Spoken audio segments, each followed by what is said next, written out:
Picture this: a routine traffic stop turns into a nightmare for an innocent black woman. A police officer, driven by his prejudices, decides to arrest her, but has no idea who she really is. What happened next shocked everyone. Do you think justice was served? Write in the comments where you are watching this video from and share your opinion. What would you do in this situation?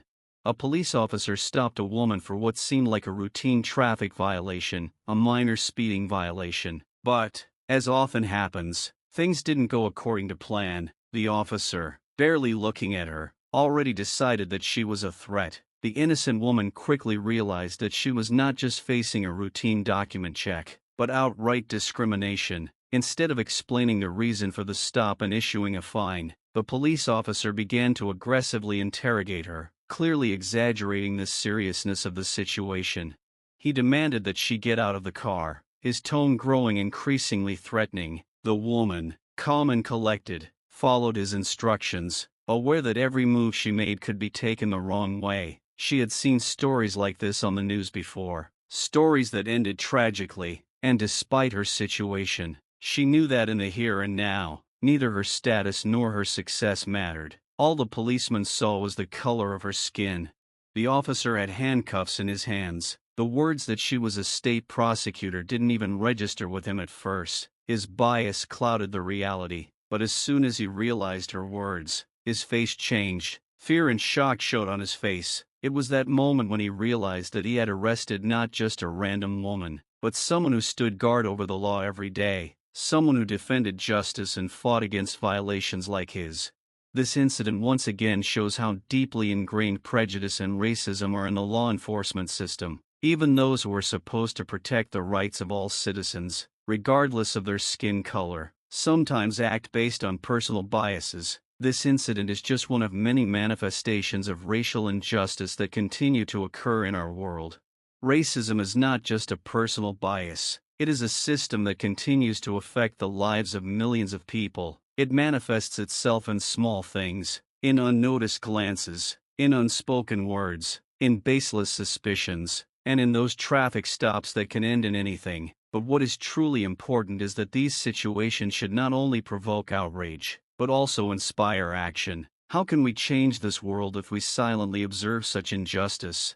The justice system should be impartial and fair to everyone, but as long as there are those in its ranks who judge people by the color of their skin and not by their actions, we will see stories like this again and again.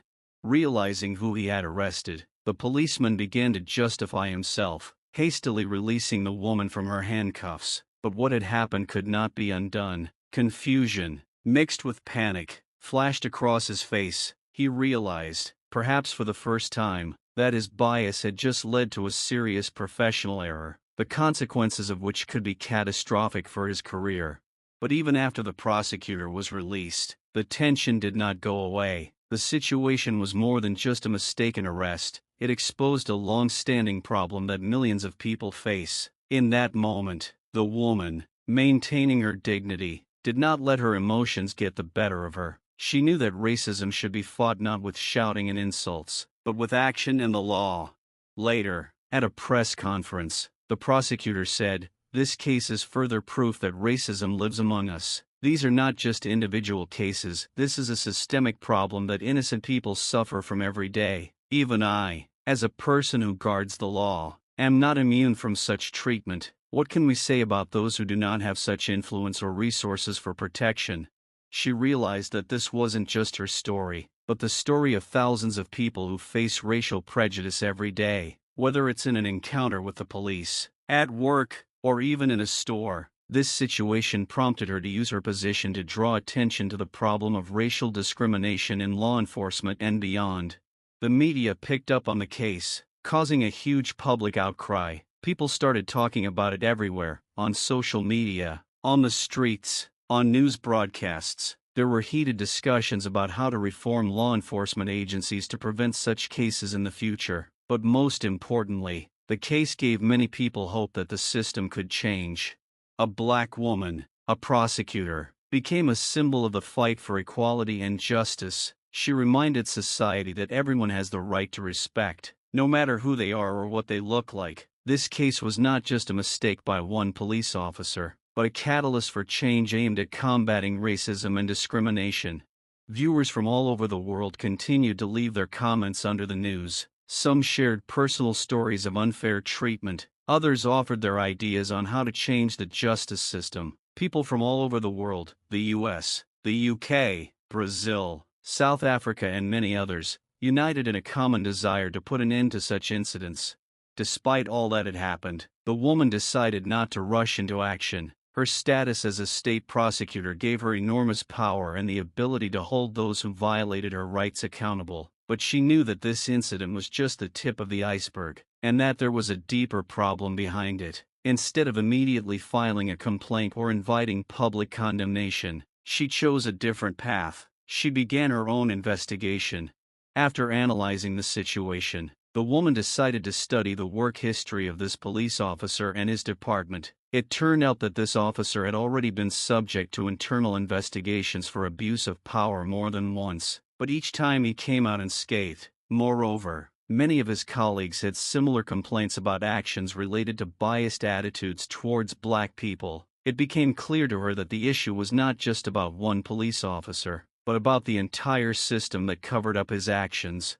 At this point, the situation took an unexpected turn. During the investigation, materials were uncovered that no one expected to find. The documents indicated that the chief of the police department personally instructed his subordinates to be more attentive to black drivers and to detain them at the slightest suspicion, regardless of the offense. This unspoken policy of racial profiling was actively used in practice, although it was officially denied.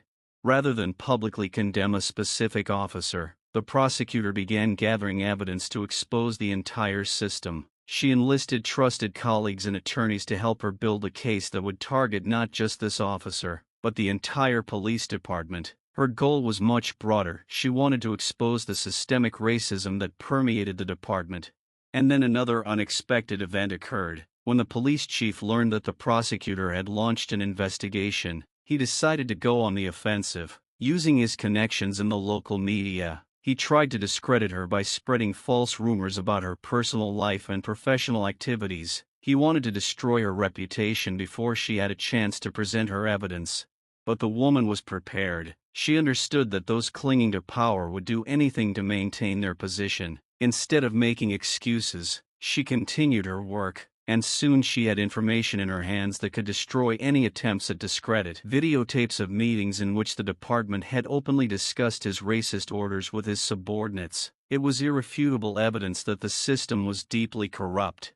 When these materials reached the court, a real scandal erupted. The head of the department was fired, and a criminal investigation was launched against him and several high-ranking employees. The policeman who stopped the woman was suspended from service and deprived of a significant part of his privileges.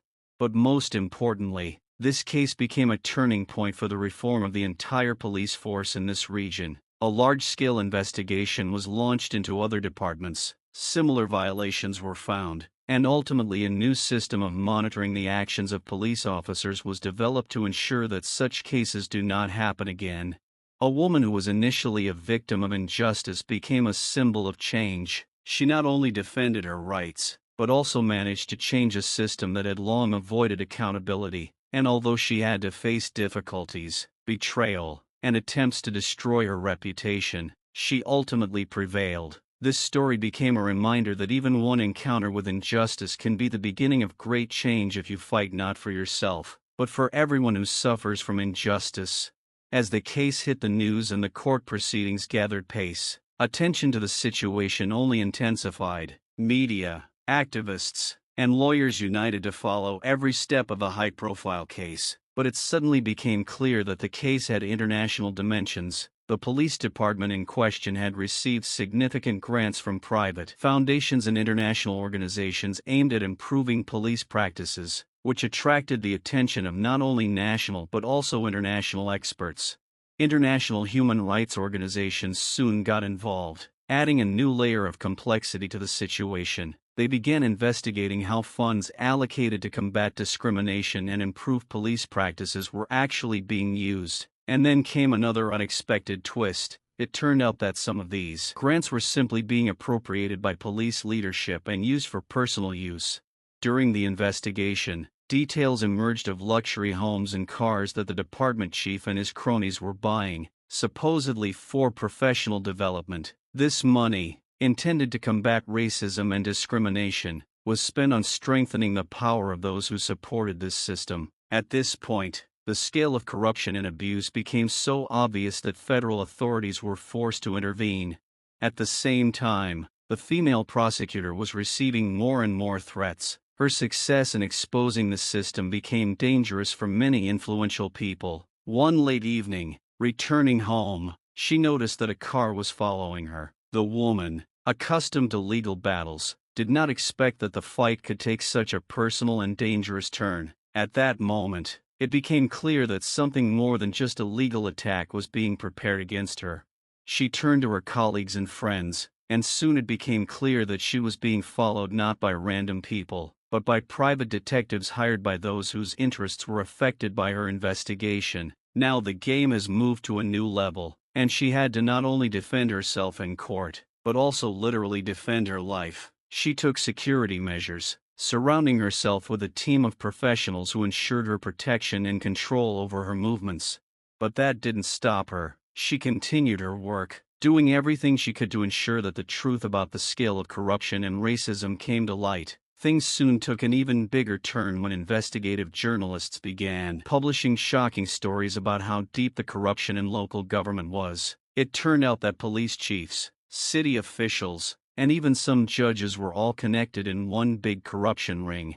The prosecutor knew her investigation was part of something much bigger. It was no longer just about police reform, but about completely rebooting a city government that had been running on bias, deception, and inequality for years. But then something else happened. A man she hadn't expected to see approached her.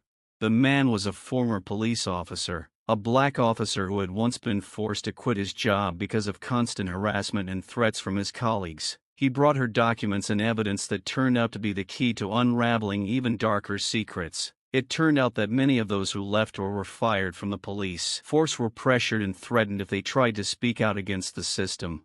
With this new evidence, the woman realized that her case had become the case of many people who had long suffered from this system, but were afraid or unable to fight. She decided that now she would not just defend her reputation and her life. She would lead all those who had been waiting for this moment for many years. Every day, the number of people willing to testify and support her in court grew. Her name became a symbol not only of legal victory, but also of hope for justice. And although the fight was not over, she knew one thing: they were close to finally tearing down this rotten system and building something better. Now she faced the hardest part: to finish the job and make sure the changes were irreversible. Ahead of her was a battle that could change everything. After a former police officer handed her key evidence, the story took a new turn. The prosecutor realized she had more than just dirt on the police leadership. It was a trove of stories about people who had been destroyed by the system. These included not only officers who had suffered internal repression, but also ordinary citizens who had been victims of injustice because of the color of their skin. This wasn't just about a specific officer, or even a single city's police force. The racism woven into the law enforcement system was just one part of a much larger problem. The evidence she began to collect described years of collusion between government officials, police officers, and even business leaders. They used racial profiling as a tool not just for control but for economic gain. Every arrest, every unjust detention on the street had consequences: fines that ended up in the pockets of officials, illegal confiscations of property that were then administered by those in power. It was an elaborate system of exploitation of the vulnerable, especially black people. Each step in the investigation revealed more and more horrific facts. There was a network of judges who made patently unfair decisions, reinforcing police brutality. Under the guise of law and order, the city was literally profiting off its citizens. Black families were systematically deprived of property, rights, and the chance for a fair trial. There were dozens, if not hundreds, of people whose lives were ruined because of their race.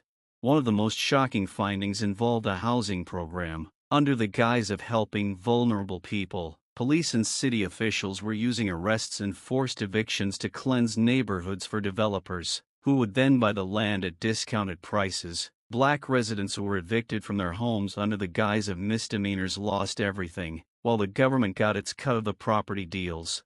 The scheme had been going on for years, and the more the prosecutor dug into the investigation, the more she realized that her task was not simply to expose police brutality, but to break a chain that ran through the entire city. Racism was not just the prejudice of certain individuals, it was a tool for enriching and strengthening power. The prosecutor met with several families whose stories had gone unnoticed until now. These people had lost their homes, businesses, and often loved ones because of an unjust arrest or police brutality. One woman told how her husband, the family's sole breadwinner, was arrested for a supposedly minor offense. Days later, he was found dead in jail. The official cause of death was ruled a suicide, but the family knew the case was fabricated. Their lives were destroyed, and their home had to be sold to pay the legal costs of trying to get justice. These tragic stories were becoming part of the prosecutor's case. She realized that racism here was a systemic problem, an entire ecosystem of injustice and exploitation disguised as justice and control. Deep down, she knew the fight was just beginning. Bringing all the culprits to justice would not be easy, but she now had something in her hands that could change the game. But other forces began to work against her. Those in power were not going to give in so easily. Soon, she was hit with a wave of threats and attempts to discredit her. In one case, she was falsely accused of using her official position for personal gain. These accusations were spread in the news, and many began to believe that the prosecutor had become too ambitious and had overstepped her authority. However, even under such conditions, she did not stop. Thanks to the support of human rights organizations and lawyers, she managed to prove the falseness of the accusations. Moreover, the exposure of the setup attracted the attention of the federal authorities, who began their own investigation not only into the police, but also into city officials. Those who had been in power for years felt that the ground was slipping from under their feet. But the most interesting thing happened when, during the course of her investigation, it became clear that some of the influential people involved in these schemes had connections with state politicians. These people used their positions to influence elections, promote the right candidates, and maintain control over key posts. It was almost a mafia network that infiltrated not only city structures, but also state structures. All the while, the female prosecutor knew she was up against something much bigger than police racism. It was a struggle for power, money, and control, in which racial prejudice was used as a convenient tool to manipulate society. Now she had to find a way to destroy this system, but to do it in a way that would finally give the victims their justice. She made the decision to hand over some of the materials to the feds so they could investigate the connections at the highest levels of government. But in parallel, she continued to fight at the local level, helping those who suffered the most. Each new day brought her new allies, former police officers, lawyers, public figures. People began to realize that change was possible.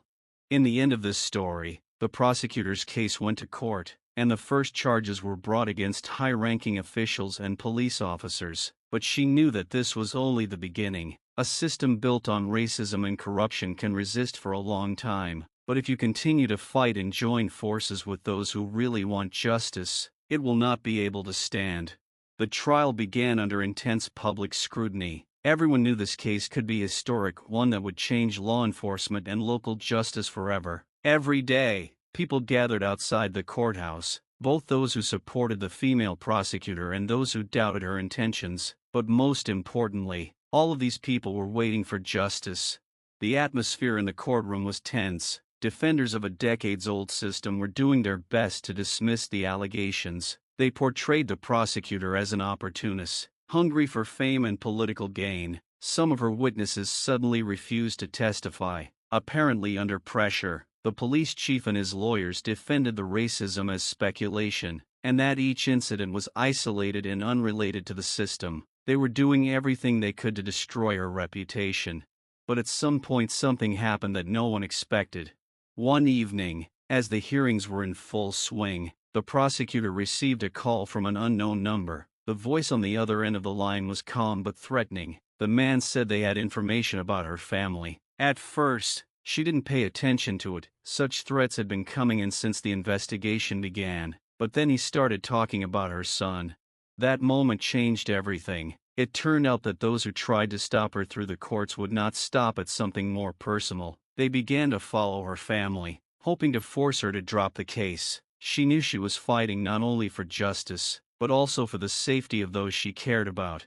That night, the woman sat in her office for a long time, thinking about everything that had happened. She had been offered a deal. If she dropped the charges against the police chief and other high-ranking officials, her family would be safe. They were willing to hush up the case, and all the threats and accusations against her would disappear. It was the moment when she had to make the most difficult choice of her life.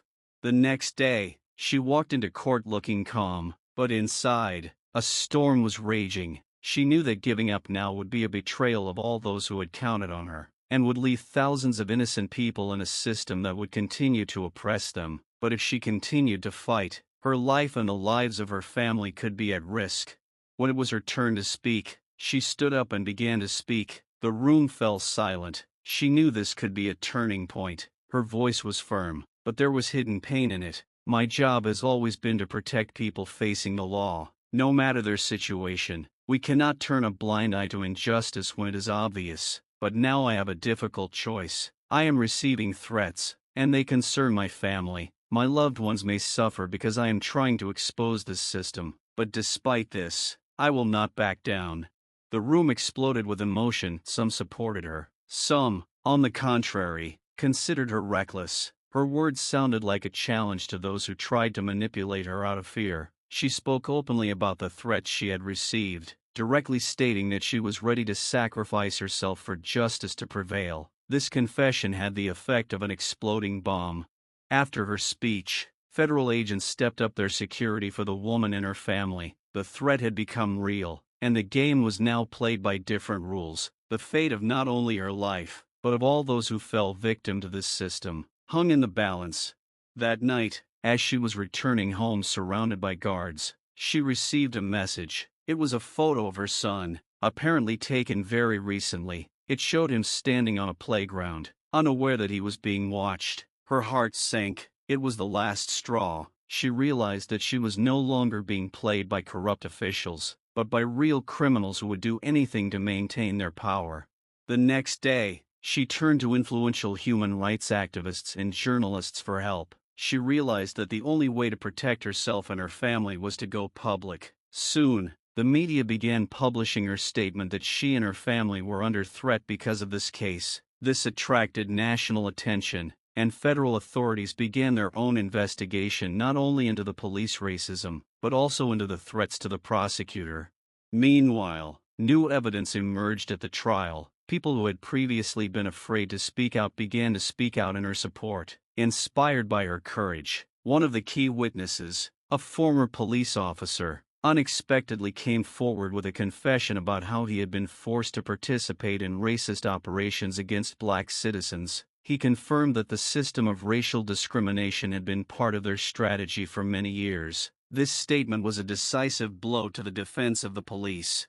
The court soon reached its verdict. Several high-ranking officials, including the police chief, were found guilty of orchestrating illegal schemes involving racial profiling and corruption. They faced serious prison terms. But despite this victory, the female prosecutor knew that the fight was not over. This was just the beginning of a long journey to reform the system. Now her goal was to create a new law that would protect the rights of every person, regardless of race. She could no longer just be a prosecutor. She had become a symbol of the fight for justice. The moment she stood in front of the courthouse and saw those who had been untouchable for years being arrested, she realized that her life had changed forever. It was not only her victory, but also the victory of all those who suffered injustice but were afraid to speak out. She proved that even in the face of the greatest threats, you can win if you are not afraid to fight until the end. And while there were still challenges ahead, she knew one thing: she now had the power to change the system. The trial ended in a resounding victory for the prosecutor, but the joy was short-lived. As she celebrated with her team, an alarming message arrived on her mobile phone. It was a photo of her son, taken again on the playground, but this time there was a strange man standing next to him with a sullen expression. The woman's heart began to beat faster. She knew the threats would not stop. That evening, she decided to take control of the situation. The prosecutor contacted local law enforcement and asked for extended protection for her family, but her requests were quickly dismissed, and she was told that despite her status, the police lacked the resources to keep her home safe. It was a clear manifestation of systemic bias, and she felt a chill of fear run down her spine. The next morning, as she was leaving for work, her security guards noticed a suspicious car following them several times. She decided not to take any chances and hired private detectives to monitor her movements and control the situation. As the day progressed, it became clear that not everyone was ready to accept her victory. There were still those in the shadows who wanted to destroy her. A few days later, in the midst of a new corruption trial, something unexpected happened in court. One of the defendants, a high-ranking official who had previously spoken out against the prosecutor, suddenly announced that he had important evidence that could change the course of the case. All eyes turned to him, and with a smirk on his face, he began to describe what he had seen behind the scenes. He claimed that the prosecutor was part of a conspiracy with human rights groups and international organizations to discredit the local government. His words caused a storm of emotion in the courtroom. The woman was shocked. He was trying to turn everything upside down to divert attention from himself and his accomplices. The prosecutor knew it could ruin her career and undermine public trust, but when she came out for questioning, her voice was determined. "You want to accuse me of fighting for justice, while you, as part of this system, used your influence to enrich yourself and commit violence? You talk about a conspiracy, but in reality you just want to save your skin. I came here to expose you, and I will." The prosecutor's words had an effect, and the judge, seeing the defendant losing support, stopped questioning him. But by that moment, a new, more serious turn had taken place in her life. The next day, a private detective called her and said his people had found information about the man who had been hanging around her son. It turned out that he was none other than a former police officer who had been fired after being accused of racism. Now he worked for a private security company and had been hired to keep an eye on her and her family. The prosecutor was furious. The man was clearly trying to intimidate her, but his intentions were even darker. Her life had become a real thriller. Every day she felt like she was under surveillance. She decided to meet with the former officer to talk about his motives. At the meeting, he explained that his dismissal was the beginning of a nightmare for him and his family. The system he once supported threw him overboard when he decided to speak out against racist practices. He began to cooperate with the prosecutor, hoping to clear his name, but soon realized that he was now a target.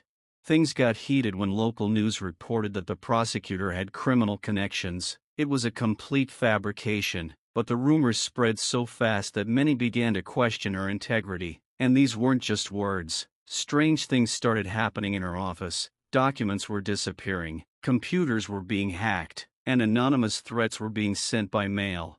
Meanwhile, her son began to notice more and more often that strange things were happening around him. One day, returning from school, he saw a man standing nearby and felt that he was being watched. Frightened, he ran home and told his mother about his experiences. This made the prosecutor even more wary.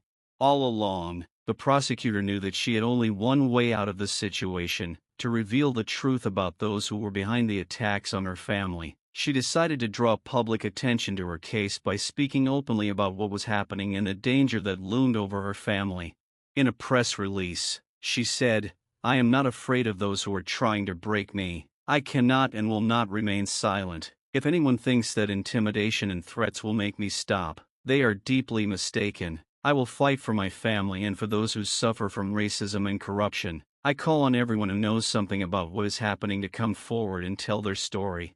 This statement caused a furor. People began to come out to rallies in her support, telling about their own experiences and suffering, but among them there were those who wanted to destroy her, and the threats became more overt. One evening, when she was returning from a press conference, her car was attacked. Unknown people tried to pull her out of the car, but her security guards intervened in time. They were able to repel the attack, but the fear for her family only increased.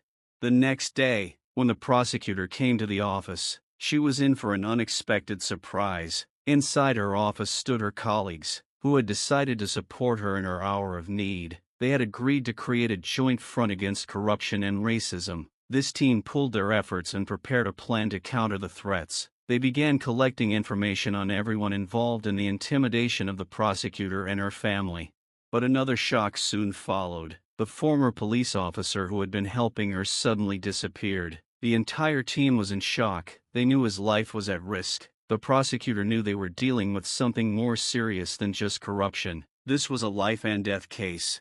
The prosecutor decided they couldn't wait any longer. They began active actions, gathering all the evidence against those who were persecuting them. Each of her colleagues contributed their efforts, and soon they were able to develop a strategy to protect their loved ones and find the missing officer. When they finally figured out what had happened to the ex-cop, they were met with something horrific. He had been found in an abandoned warehouse, brutally beaten and left for dead. He had managed to tell the prosecutor that he had been kidnapped by those who felt their time was running out. Their goals were no longer limited to the prosecutor. They wanted to stop everyone who stood in their way. The prosecutor, realizing that the enemy had become even more dangerous, decided to act immediately. She organized a press conference in which she announced her readiness to speak out against those behind the intimidation. This was her last word before she was about to decide how to proceed. And so, as she prepared for the most decisive battle of her life, a single thought arose in her heart: she could not retreat. Her son, her team, those who suffered, all expected courage and determination from her. Ahead of them was a real war, a war not only for justice, but also for life. The next morning, the prosecutor gathered her team for a final meeting. The atmosphere was tense, but everyone knew that a decisive battle lay ahead. The prosecutor stood before her colleagues and said, "We stand at the precipice of the most important moment in our lives. We cannot allow fear and intimidation to prevail. We must act. We must expose those who try to stop us and protect those who cannot protect themselves." There was determination in her voice, and the team, inspired by her words, decided to act. They developed a plan in which the main task was to collect all the evidence against the corrupt officials and police officers, and to protect the prosecutor's family from further threats. The prosecutor decided they needed to get the public on their side. She organized a rally in the city center, inviting human rights defenders, activists, and journalists. This was meant to draw attention to their case and send a signal that they were not going to give up. When the day of the rally arrived, the crowd gathered many people who wanted to support the prosecutor. She went to the podium, and the enthusiastic cries of many people filled the square. "We are here to say, enough, enough racism, enough corruption, enough intimidation," she shouted. "We are here to fight for justice and change our system." The crowd erupted in applause, and the prosecutor felt a surge of strength. This wasn't just a fight for her or her family. It was a movement for the rights of everyone who had ever suffered injustice. She knew she wasn't alone in that moment. Meanwhile, in the shadows of the rally, dark forces were preparing to strike back. The former police officer who had disappeared was still under threat. His captors were watching the proceedings, and their patience was wearing thin. They knew that their actions would soon be exposed, and they were not going to let that happen. The next day, the prosecutor received a message from an informant. He had managed to find out where the kidnappers of her former colleague were hiding. It was an abandoned factory on the outskirts of the city, known as the Dark Corner. The prosecutor realized that this was their only chance to save him and gather evidence against the criminal group. At night, the team decided to carry out an operation. The prosecutor, her colleagues and several trusted agents arrived at the plant. The silence around was uneasy, and each of them felt that they were on the verge of something dangerous. They went inside, and the prosecutor was determined. Suddenly, voices were heard. It was the kidnappers, talking about how they would get rid of the evidence and the man who was exposing them. The prosecutor's heart began to beat faster. She knew that time was running out. The team gathered their strength and sprang into action. They burst into the room unexpectedly and a fight began. Panic reigned inside the plant. The kidnappers did not expect an attack. The prosecutor and her team acted in a coordinated manner, using everything they had learned. However, during the fight, an unexpected turn occurred. One of the members of the prosecutor's team, whom she considered a loyal ally, betrayed them. He was in cahoots with the criminals and suddenly turned to the team with a gun. He pointed a gun at the prosecutor and said, "You don't understand what you're doing. You're destroying everything we've built." It shocked everyone, but the prosecutor had no time to think. She instinctively rushed towards him and at the last second snatched the gun from him. The gun went off and a bullet pierced the air, but at that moment other shots rang out and the team was thrown into confusion. The prosecutor quickly realized that they were not the only ones who had come to the plant. The members of the criminal group began to act, trying to get rid of witnesses. The entire plant was filled with chaos, and the prosecutor felt her heart pounding in unison with the chaos around her. Through the noise and screams, she saw that her former colleague was tied up and lying on the floor. At that moment, the prosecutor realized that their task now was not only to save him, but also to survive. Only a few people from her team remained, and they had to work together. The fight continued, and the prosecutor and the remaining members of the team made their way to their colleague. Suddenly, one of the leaders of the criminal group emerged from the shadows, the one who was behind the intimidation and threats. He was full of rage and was ready to do anything to eliminate all the witnesses. "You thought you could stop us? You don't know who you're dealing with," he shouted, pointing the gun at the prosecutor. But at that moment, she felt that she had support. All the team members stood behind her, ready to fight to the end. They understood that their only strength now was unity. Grouped together, they began to retreat, hiding behind columns and shelters, trying to get to their colleague. During the fight, the prosecutor and her team began to pull him out of the trap, but the criminals were still one step ahead. Finally, at the most critical moment, when it seemed that they had no chance, the prosecutor found the opportunity to shout, "Now we will show who is really for the truth." She turned and, gathering her strength, ran towards the leader of the criminal group. At that moment, the final battle began. The energy she radiated inspired her team, and they joined her. In the end, after a tense struggle, they managed to defeat the leader and his henchmen. Relieved, the prosecutor finally reached her colleague. She cut the ropes, freeing him, and they quickly ran out of the plant before the exploding equipment started a fire. On the street they were already met by police and FBI agents, whom they had called in advance. The criminal group was exposed, and the plant itself soon became the subject of an investigation. The prosecutor knew this was not just her victory, but a victory for all those who had suffered. They had exposed a system that was broken, and now their fight was just beginning. Her son and family were safe, and she felt her voice had grown even stronger. At that moment, the prosecutor knew that her life would never be the same. She became a symbol of hope in the fight for justice, ready for new challenges. Now she was not just a prosecutor, but a leader who inspired others to fight for their rights. A real fight lay ahead of her, not only against racism and corruption, but also for the creation of a new system where everyone could feel safe and protected.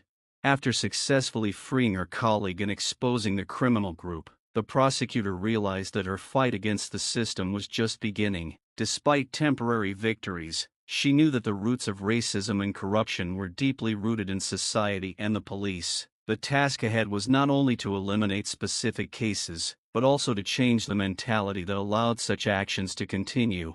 A few weeks passed. The prosecutor was working on a new initiative aimed at reforming the law enforcement system. She organized a series of meetings with local activists, representatives of human rights organizations, and community members to discuss how the situation could be changed.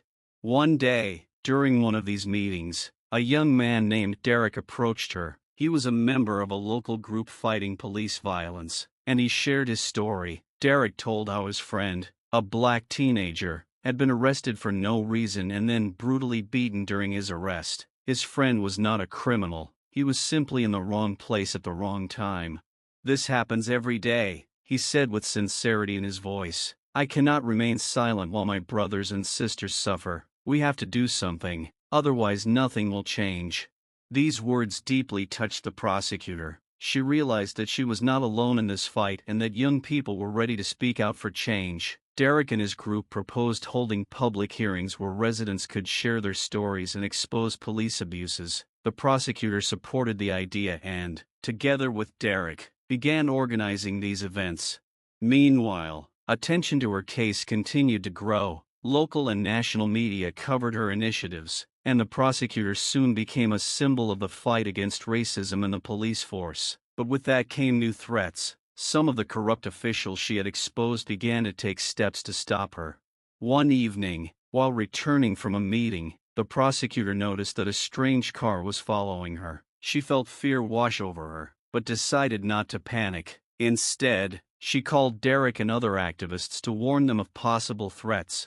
The next day, during one of the public hearings, the prosecutor addressed the audience. She spoke about the need for unity, about how important it is for every person suffering from racism and injustice to be heard. At that moment, one of the participants, an elderly African-American man, stood up and began to tell his story. "I grew up in this city," he said, his voice shaking with emotion. "Every day I was afraid I would just walk out on the street and never come back. I saw my friends and neighbors get arrested for things that white people would pass by for. These aren't just words, these are our reality." Tears in the audience's eyes showed how deeply the topic of racism touched. These personal stories, full of pain and fear, became an important moment in their fight. The prosecutor realized that these testimonies needed to be recorded, so that they would become part of her case. Soon, with the help of local organizations, a series of events were organized where residents shared their stories. Videos of these testimonies became the basis for a documentary about racism in their city and how it affects people's lives. However, the prosecutor soon discovered that not everyone was happy with her initiatives. During one meeting, when a group of activists were discussing the creation of a petition for police reform, masked men burst into the room. They began shouting and threatening the participants, accusing them of undermining order and inciting hatred. The situation escalated, and the prosecutor, realizing that her life and the lives of the participants could be in danger, decided to call the police. But as soon as she did, an unexpected turn occurred. It turned out that some of the local police were in cahoots with those who had come to intimidate them. From that moment on, the prosecutor realized that she had to be careful. She could no longer rely on the system that was supposed to protect her. Instead, she decided to create a human rights defense group, made up of activists and lawyers willing to defend anyone who faced police violence. The prosecutor also began to establish contacts with federal agents who were interested in investigating local police corruption. She provided them with all the evidence and testimony she had collected. In return, they agreed to launch their own investigation, but warned her of the risks. The prosecutor and her team soon discovered that those threatening them included not only local police officers, but also high-ranking officials with connections at the state level. This revelation came as a shock to the prosecutor, and she realized that their fight against racism had become even more important and dangerous.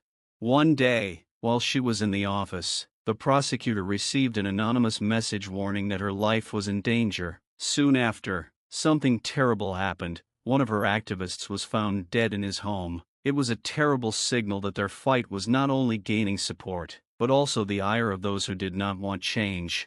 The prosecutor realized she needed to act quickly. She gathered her colleagues and activists to discuss a plan. In their discussions, the theme became increasingly clear. They needed to increase public attention to their fight so that no one could ignore what was happening. They began working on a new campaign that would highlight police abuses and use the media to draw attention to the tragedies that befell those who spoke out against the system. Their plan was to create a powerful movement that would not only highlight the problems, but also give everyone who had suffered racism a voice. But the threats continued. The prosecutor began receiving messages warning her that if she did not stop her actions, her family would be in danger. It became a real test for her, balancing her mission with the safety of her loved ones. One day, when she picked up her son from school, a stranger approached them. He introduced himself as a journalist and asked to meet her. He told her about his own experiences with racism and how the system had broken his life. His words touched the prosecutor, and they agreed to meet later. At the meeting, he proposed collaborating with her to create a documentary about her struggle. He wanted the world to see not only her story, but also the stories of others who suffered from racism. The idea inspired the prosecutor, and she realized that it could be a powerful tool to bring attention to their case. While working on the film, the prosecutor and her team collected not only stories of those suffering, but also facts about corruption and racism in the police. It became a real movement that united people from different walks of life. They held many events where they shared their stories and gave others a chance to speak. However, the more they developed their initiatives, the more threats and attacks they received. One day, returning from an event, the prosecutor saw that her car had been smashed into a pole, and in front of it stood the same strange car that had been chasing her. She quickly realized that she had to run. The prosecutor called the police, but this time she wasn't sure they would help her. In a panic, she called the federal agent she worked with and told him about the situation. He promised to send help. While she waited, the prosecutor decided she couldn't stay in the shadows. She recorded a video message in which she spoke openly about the threats and called on the public to support her. She knew that if she didn't speak out, her silence would be used as a weapon against her. When federal agents arrived, things began to clear up. They investigated the incident with her car and began working harder on the police corruption case. The prosecutor realized she had support, and that gave her strength. Soon, the city began to debate the need for law enforcement reform. The prosecutor, speaking before the city council, once again raised the issue of racism and corruption. She cited the facts her team had gathered and advocated for openness and accountability in the police force. We must work together to combat systemic racism and ensure that our law enforcement serves all residents, not just a select few. No one should live in fear, she said with determination.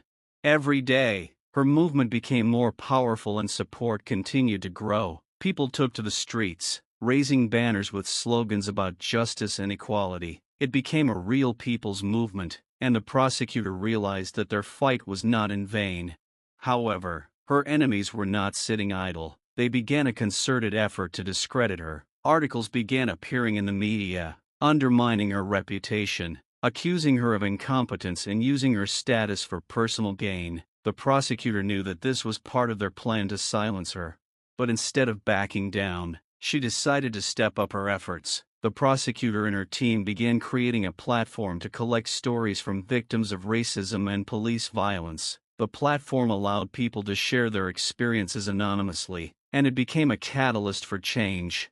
One day, while the prosecutor was at a press conference, she suddenly received a message that one of her activists had been arrested. He was accused of a crime he did not commit, and her team realized that this was an attempt at intimidation.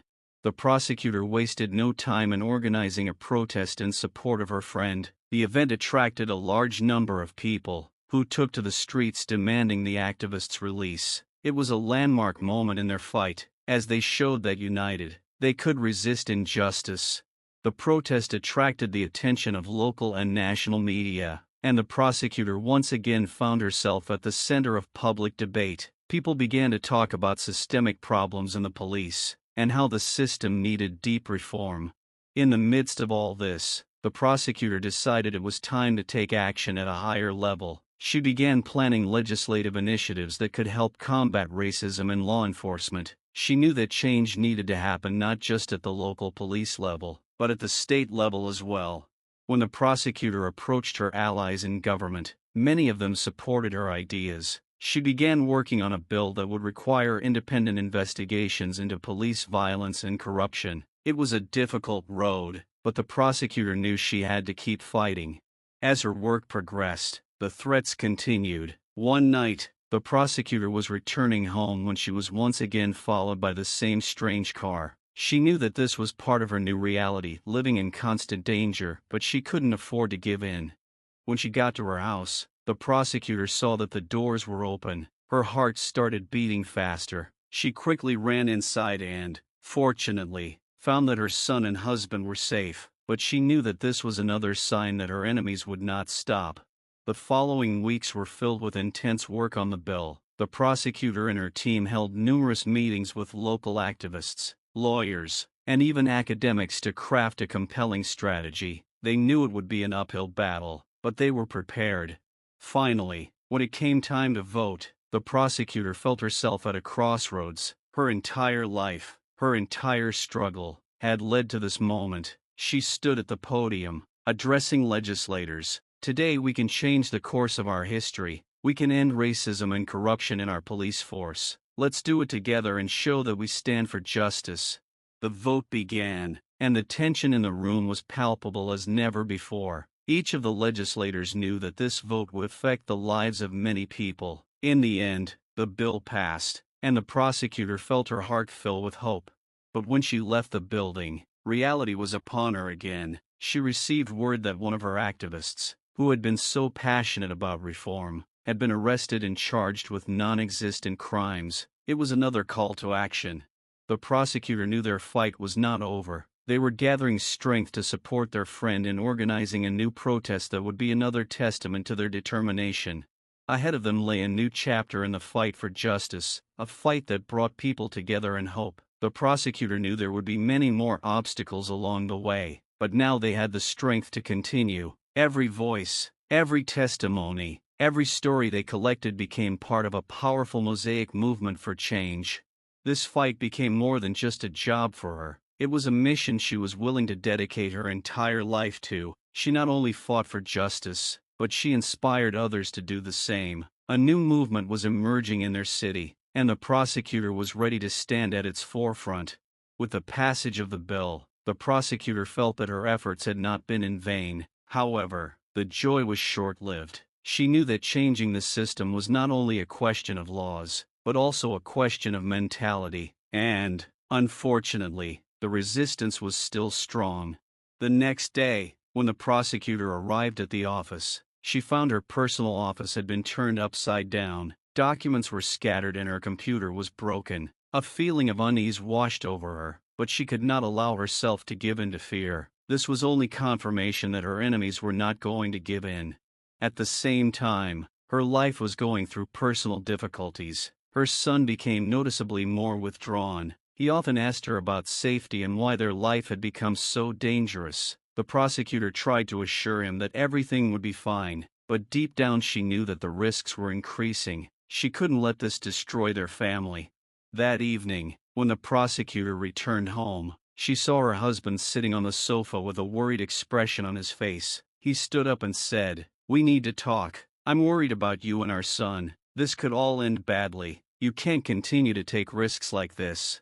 The prosecutor felt the weight of his words fall upon her. She understood his fears, but she couldn't just give up everything she had fought for so long. "I can't stop. If I do, who will fight for those who are suffering?" she replied with determination. The husband, not wanting to quarrel, retreated, but the prosecutor noticed that his eyes were full of anxiety. This conversation left her with an unpleasant aftertaste, as if a shadow was approaching their family. The next morning, when the prosecutor attended another meeting with the activists, she was overcome by a feeling that something was wrong. She noticed that many of the participants looked scared, their faces tense. One of the activists, Derek, stood up and said, "We have received information that the police are planning to arrest several of our leaders. They do not want us to continue the struggle."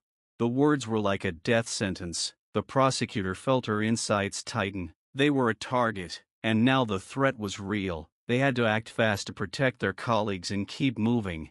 The prosecutor and her team called an emergency meeting to discuss strategy. They decided to create a hidden network that would help activists stay safe by keeping them informed of police movements. It was important that they could communicate and share information without putting themselves in danger.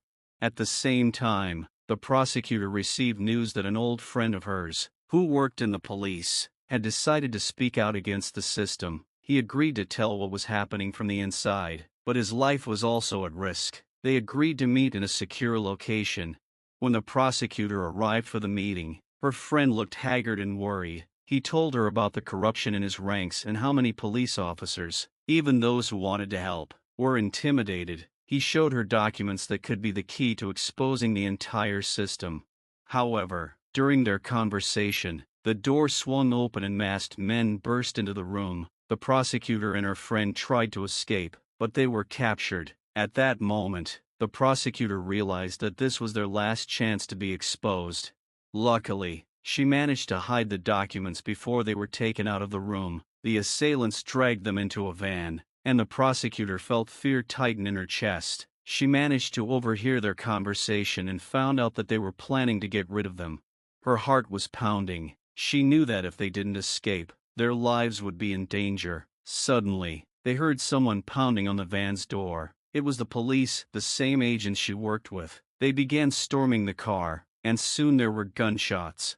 The prosecutor seized the moment. She broke free from her captors and ran to the door with her friend. There was chaos inside the van, and the prosecutor couldn't afford to waste another second. She and her friend ran outside, straight into the arms of real police officers who were already disarming their captors.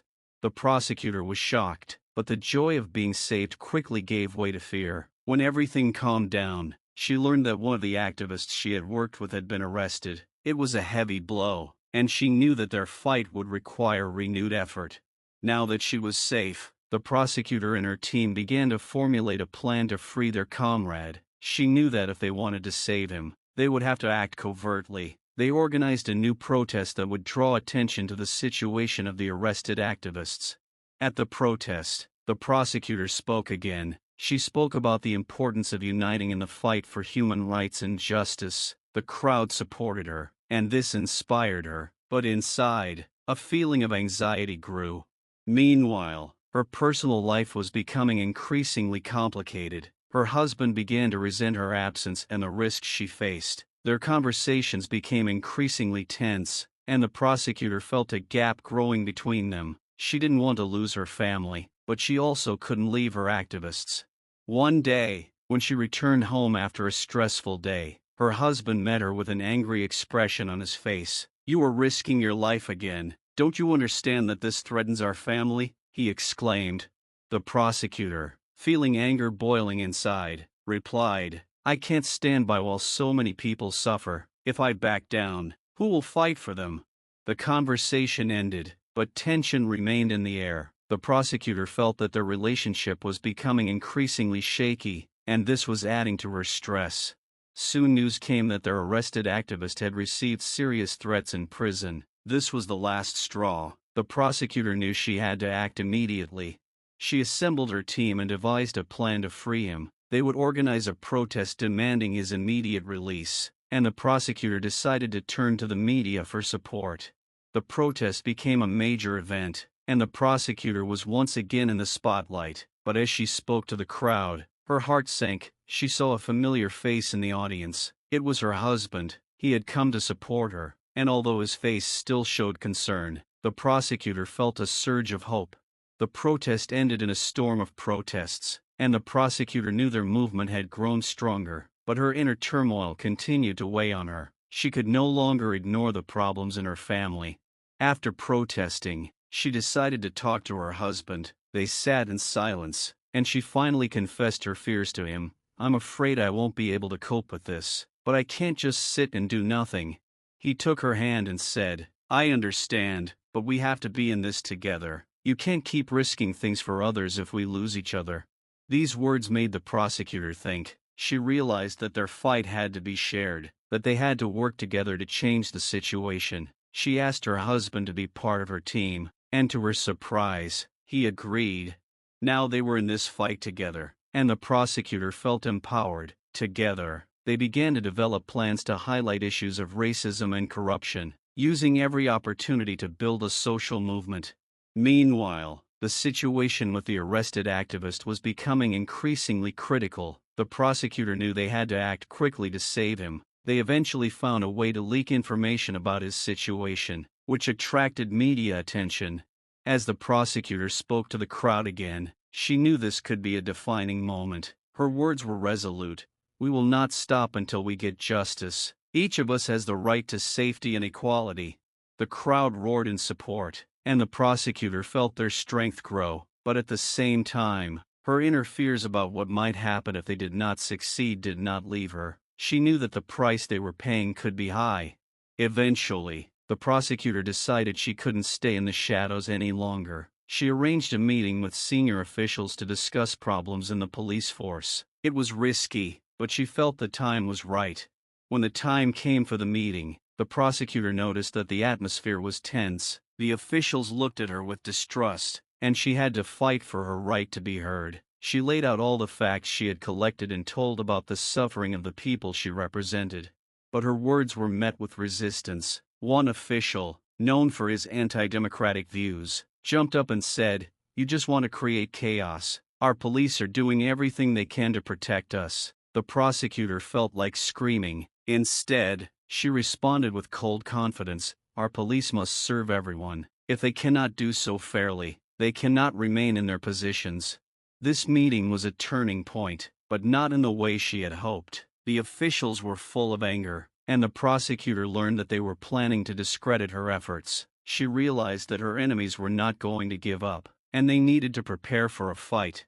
The pressure grew with each passing day, the threats became more and more obvious, and the prosecutor knew that the danger was not only for her, but also for her family. She began to do everything she could to protect her loved ones, but staying with the activists was her real priority. In the end, when her activist was released, the prosecutor felt it was a major victory, but life was moving forward, and their fight was just beginning. Each new day brought new challenges, and she knew there was more fighting ahead.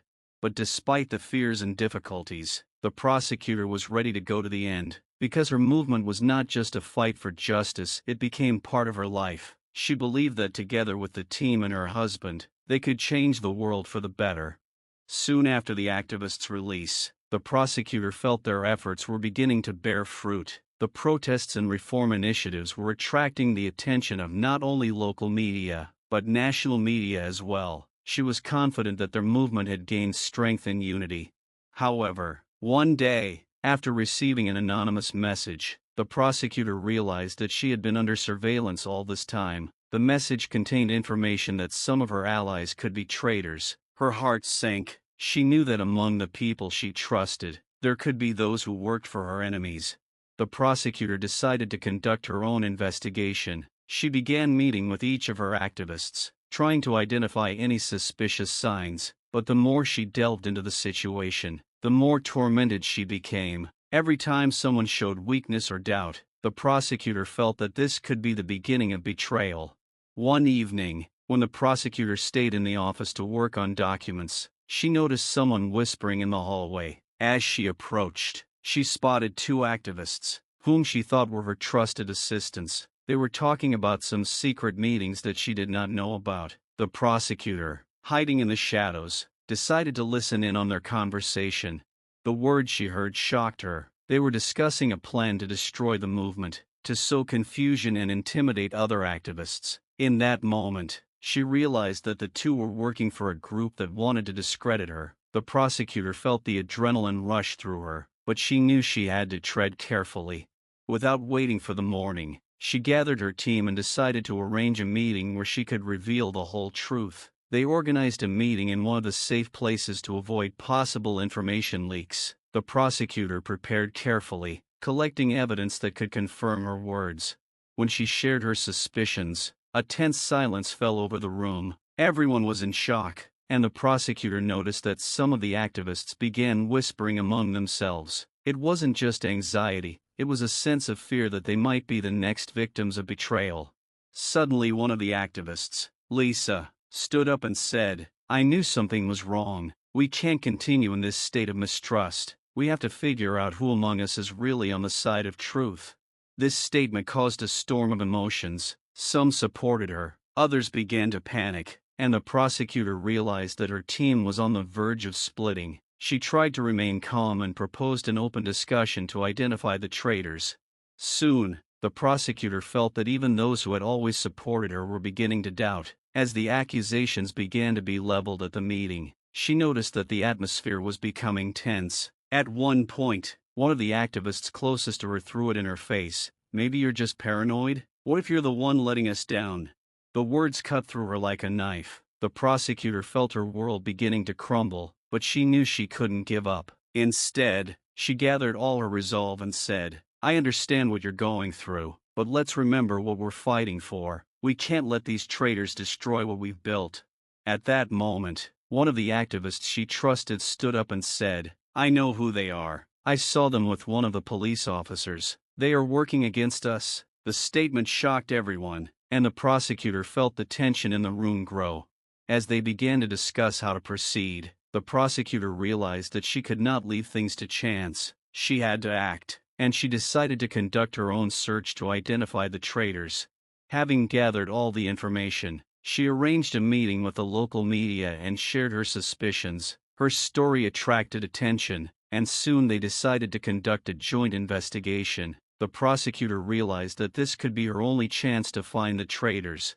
Together with journalists, they began to trace the connection between the traitors and the police. Each new fact only strengthened her conviction that the two were working for the enemy. However, as they delved deeper into the investigation, the prosecutor realized that she herself could be in danger.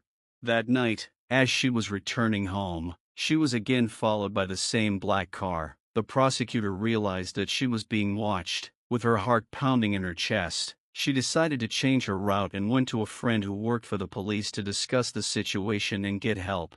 When she came to him, he listened to her and offered to protect her, but the prosecutor did not want to endanger him. They began to discuss how they could expose the traitors, but at that moment there was a knock on their door.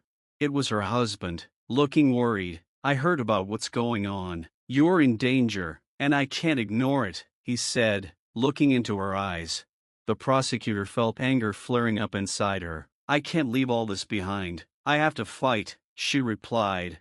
The husband sighed and said, "But you're not alone. We're together, and if something happens, it will affect both of us." At that moment, the prosecutor realized that her husband was now her ally, and that gave her strength. They began to discuss a plan of action, and the prosecutor felt that she was on the right track again.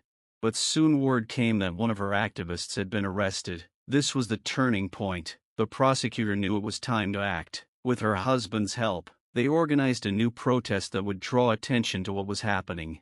As they stood before the crowd, the prosecutor felt the force of their movement growing again, but she had to remember that betrayal could strike again at any moment. Doubts crept into her heart, but with determination she raised her hand and said, "We will fight to the end, and no one will be able to stop us."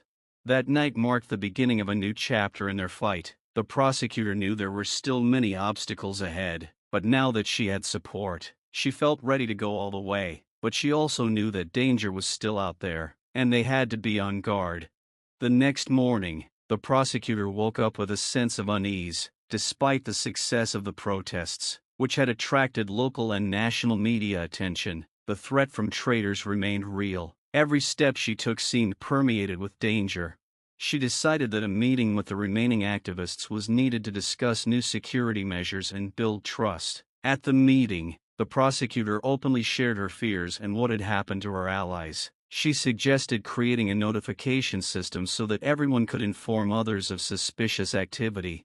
To the prosecutor's surprise, the atmosphere in the room changed. The activists began to openly share their experiences and fears. They soon came to the conclusion that they needed to develop a strategy to combine their efforts and protect each other as much as possible.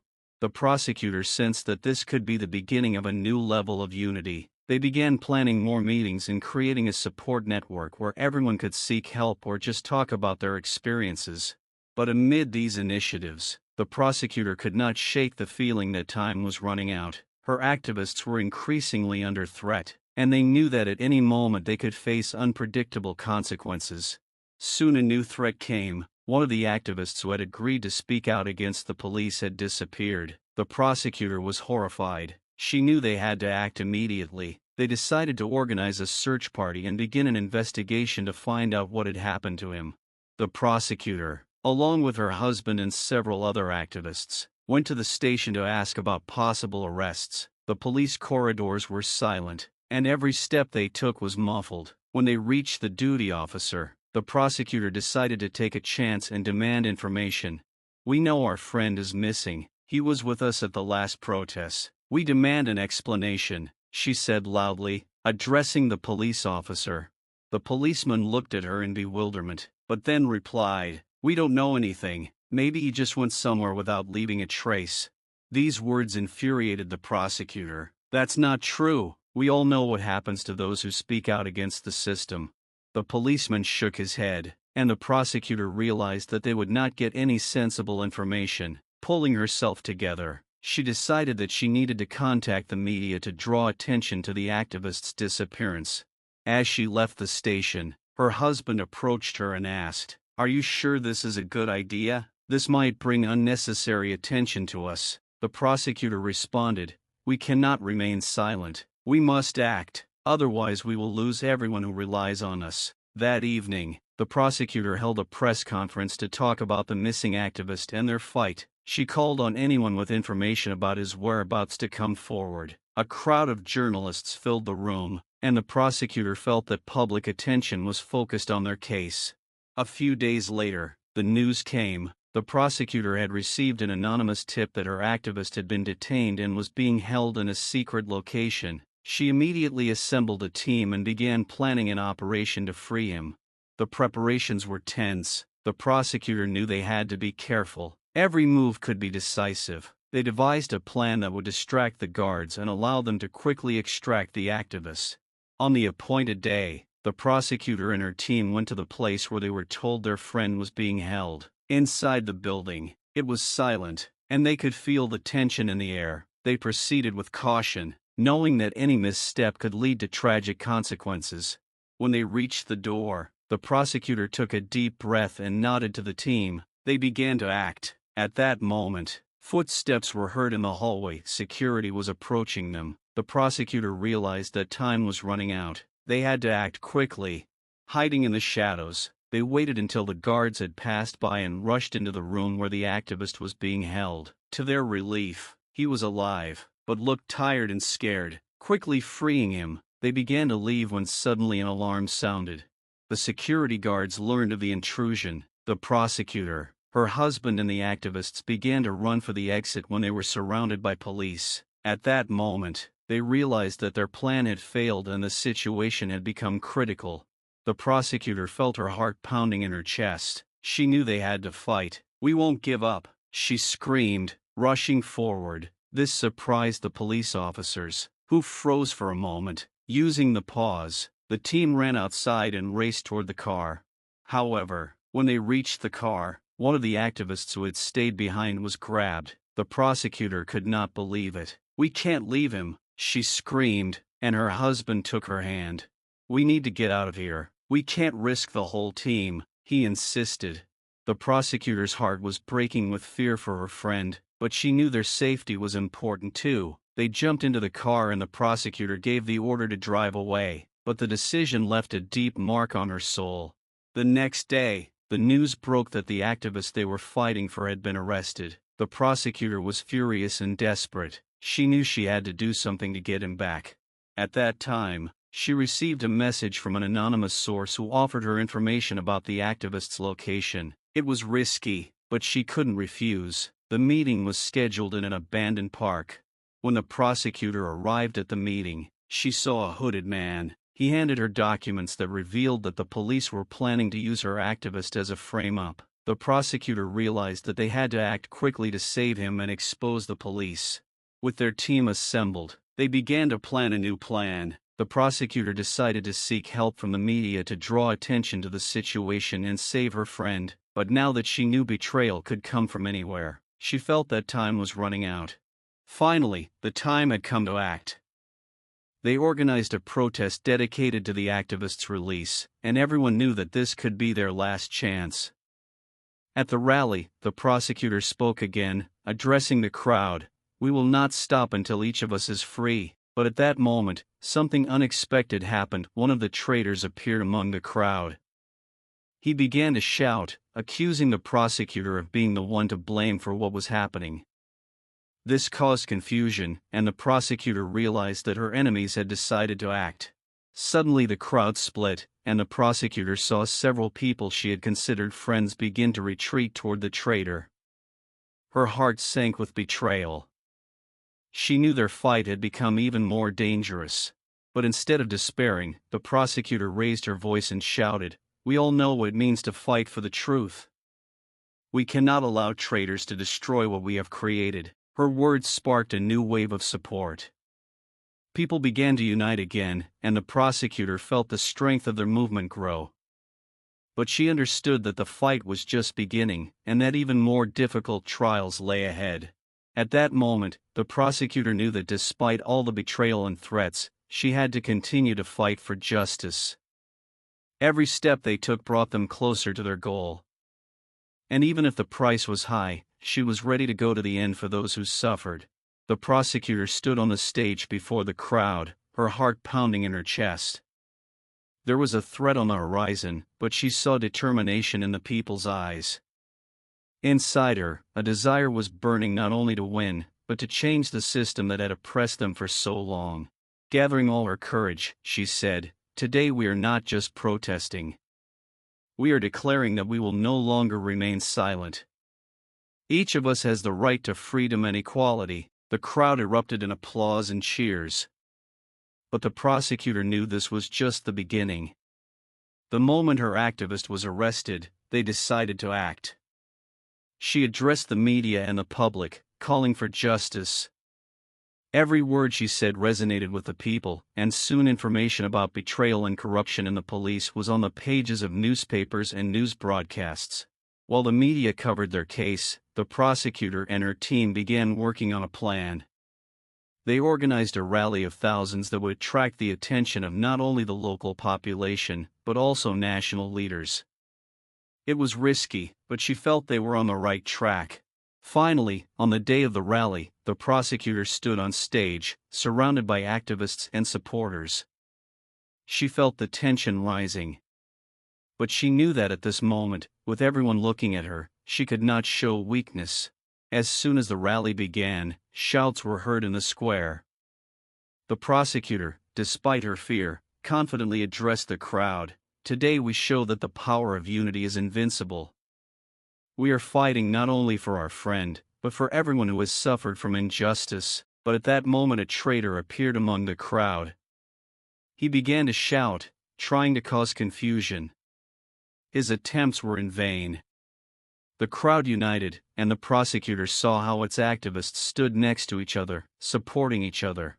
By this time, information had arrived that the activist who had been arrested would be brought to trial in the coming days. This was the final straw. The prosecutor decided that she had to act immediately. She and her team organized a plan to interfere with the trial. When it was time for the trial, the prosecutor and her team showed up in full force. They positioned themselves at the entrance and began collecting signatures for his release. This moment became a symbol of their unity. Each name on the sheet meant they were not alone. In court, the prosecutor spoke again, this time with legal evidence of police misconduct. She knew that the fate of many people was at stake, and if not now, then when?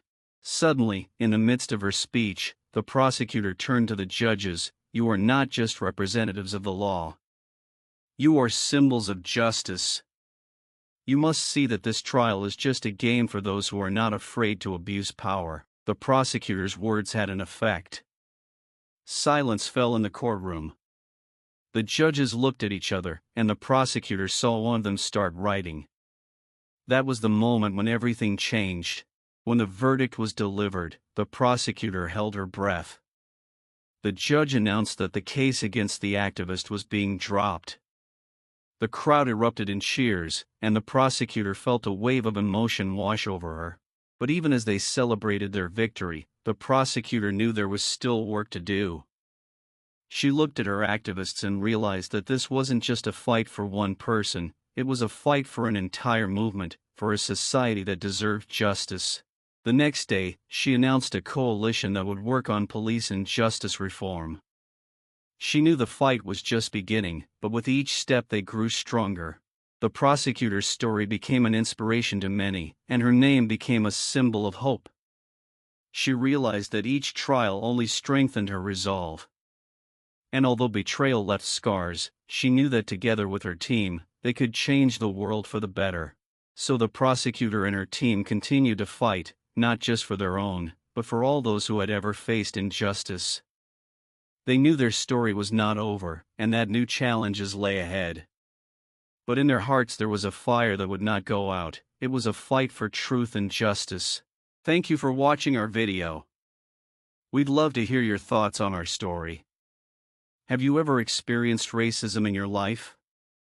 If so, please share your story in the comments. Your words matter. We value each of you and your opinion is really important to us. If you enjoyed this video, don't forget to subscribe to our channel and click the bell to stay up to date with new releases. Let's continue this important discussion together.